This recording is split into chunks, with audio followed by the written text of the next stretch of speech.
Hi guys, welcome to this week's edits. We had a bit of a change of tack this week. We had a few questions sent in by you guys, so thanks for that. We'll just go through a couple of them now.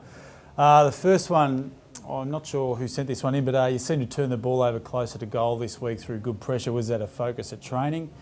To answer that question, obviously every week we try and turn the ball over as close as we can to our goals, because that means we don't have to, obviously the ball doesn't have to travel as far for us to score. So it is a big focus for us. Against certain sides we have better success than others, but overall we'd like to think our pressure on a weekly basis is relatively consistent.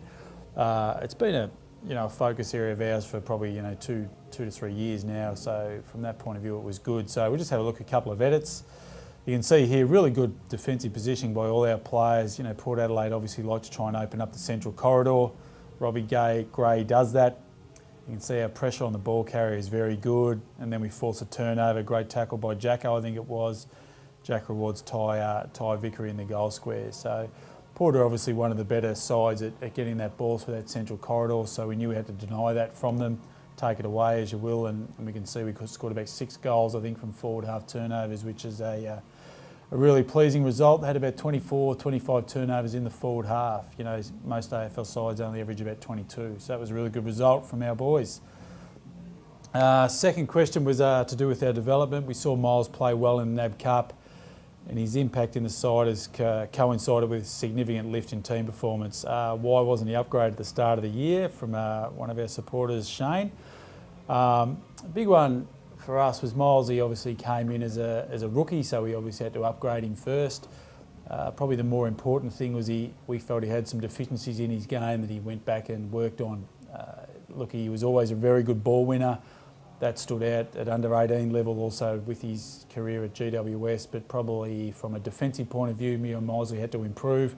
That was the area we challenged him on, and we can see over the course of his last 5 to 6 weeks, that's been a marked improvement. So we're really pleased that he's come into our side. His performance offensively has been very good, as has been noted, but more importantly, defence have been really happy with his ability to put pressure on the opposition. The thing that he does well is he rarely wastes a disposal, makes really good decisions with the ball. So we've been pleased what he's brought to our footy club, and what he generally does, he makes guys around him better also, which I'm a firm believer in. And so he's been a really valued contributor of our side this year, and we look forward to him improving his game. His clearance work's been outstanding. Contested ball has been also outstanding, as you can see by this one here. Gets the ball out, gets rewarded with a free kick. I think over the course of the last 5 weeks, he's been our #1 contested ball player. So we're looking forward to him continuing that trend in the upcoming week, especially this week versus the West Coast Eagles. Our third question, did you plan it during the week, during the match, to push Chaplin up forward? We'll be seeing Chaplin in the forward line more often, so this is a question from Daniel. Then to further add to that, further to this, how did you balance manning up the opposition's +1 against maintaining an open forward line, from one of our supporters in Simon? So I'll answer the Chaplin one first off. Westhoff goes behind the ball, Port Adelaide's throwing behind the ball, generally at the end of quarters, but when things aren't tracking well, they also throw in behind the ball. So we sort of have what we call a contingencies meeting or a what-ifs meeting, where we go through those scenarios. And one of those was, if we felt that the Westhoff matchup down back was hurting us, we could always throw Chappie up forward to match up that player, which obviously worked on the weekend. We got a number of goals from Troy, which is always good to see a backman kicking goals.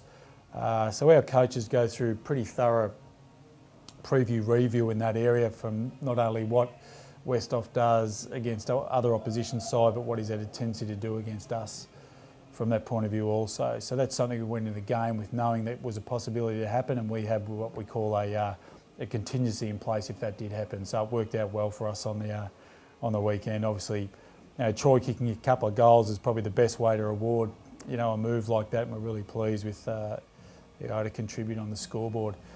With regard to negating the opposition's +1, that in effect is the opposition have a spare behind the ball. So Port Adelaide, like most sides, tend to do that.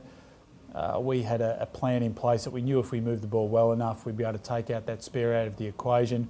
And we're fortunate enough on the day that our boys use the ball pretty well to monitor that. So you know, it comes and goes. Sometimes sides will equalise, sometimes they'll play against that tactic, and we were fortunate on the weekend we didn't have to change anything we did, so we're pleased to get that result going our way. Let's make sure we get down and support our boys. Obviously we go over to West Coast this week, so let's come back with a win and hopefully get the result we're after. Okay, see you soon. Bye.